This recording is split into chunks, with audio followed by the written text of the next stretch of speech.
Thank you very much. It is actually new Fnatic and old Fnatic, a little bit of everything. And two of the other bros, as Huni mentioned there, YellOwStar and Rekkles.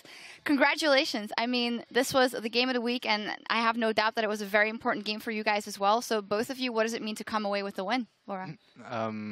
I mean, we had to prepare a lot because we knew that it was a high match. A lot of people were waiting for it, and I'm glad that we spent a lot of preparation and it paid off. So I'm really happy with that. So 3 support bans. Why? Mostly because Missy has the same playstyle as I do, so he's like the playmaker of the team, and it's almost the only way they can engage the fights. And we knew that he was going to play either Annie or Nautilus, is the supports that are left. And basically, we had a pretty solid draft here. So props to the coach and to the team. Yeah, definitely. It was, of course, bottom lane was something we were looking at a lot because Niels was obviously also very hyped coming into the split. You got an early lead on Kalista. How do you feel you did kind of carrying the game or knowing that you had that early lead and had to put it on your shoulders? And how do you think Niels did? I don't necessarily think I carried this game. I think I was more the backbone in this comp, sort of. I had to be really patient in every team fight because if I ever ended up getting CC'd, the only way out was him having Michaels, but that's also 3-minute CD, I think. So it's like you have to be really patient and make sure I don't end up in that position. So I was more taking off like a backseat role in this game. Meanwhile, Niels was doing a lot of damage, and I think he played really well in this game. So I would probably give him the ups on this one, but I think our draft was really solid. So I kind of just had this position in the game, so I didn't really mind having it either. I just had to make sure I was alive and then kill the front line. Yep. Yeah, you did your job very well, but I have to ask, how does it feel like to play with an actually decent jungler? I felt lost because there was one guy missing on the map, and I was looking for him, you know. And now I see you, so I'm really happy. Aww. So, but you can still agree on that I'm cuter than Reyna, or?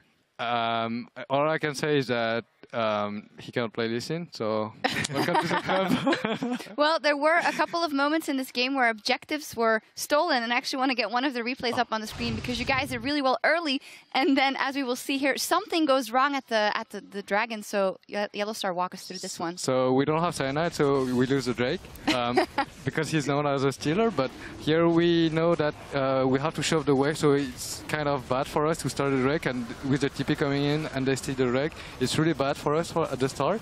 So we just need to kite slowly because Swaz is really far in, and then now we decide to go to engage back, but it ended up being really bad for us. So we need to kite a bit. We need to fight slowly because we get really chunked. And now at this point we're in, then we end up really split, and we decide to fight. Now we try to group. Yeah, we're gonna fast forward a bit, but there's a hero move coming from you. So I'm saying that I can help. Just get close to me. I can help you. Just try to run, and then they ended up running, and yeah, I mean it ended up really well for us. It did. In the end. That was a pretty sick echo ulti as well from Huni, I think. I didn't actually see it in the game, so it was kind of cool to see it now. Yeah. Because Pekka even managed to flash in and ulti, but he dodged both, so it was pretty sick actually. Yeah. But on the other hand, the game seemed like pretty messy. You were kind of in the lead most of the time, but it seemed like you were just going to lanes and farming. And then when there's a Drake or whatever, then you just go for it. Or at that one point, you did get Niels, and that kind of won you the game getting the Baron. But why was that? Like you didn't even try to siege your group that much? I think Kalista is just like, it's really hard for us to siege, because if I ever end up walking up to the tower, then Aster has like a free auto attack with his soldier into Q into auto attack again, and we don't really have that much sustain, so we didn't really feel like sieging was the correct move in this game. And at the same time, we felt like their early game was like extremely strong, so their early and mid game. So if we just ended up getting like equal or ahead in farm, and then the game got longer and we fought for every objective, then we would end up winning the game. So yeah, we were taking the patient approach, I think, in this one. Meanwhile, they were like the team that had to do something, kind of. So you saw them like grouping 5 constantly mid. Meanwhile, I was on a side lane trying to trade a tier 4 for tier 2 because we would end up winning in that sense then, because we had a better late game. Yeah, I agree. The only way they could come back is just flanking us from other sides, because they have Annie, a great follow-up, and then we just have to farm for late, and then we would just ended up winning. We just have to play slowly, take the vision, and then everything is all right.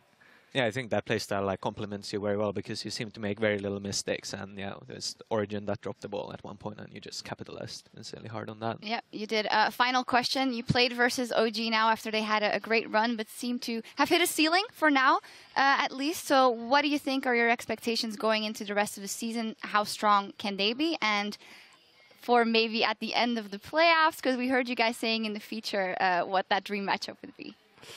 Yeah, it would be cool to end up in the finals, both of us, because I'm really happy for them that they finally made up to the LCS, because we could have been part of the project as well. So, but as a friend, I really enjoy seeing him. And yeah, I'm happy that they're back. All right. Well, we're happy that we had a great game. Congratulations. Fnatic takes it over OG. We need to step away, but when we return, it is the Unicorns of Love versus SK Gaming. Plenty of more European LCS coming your way right after this.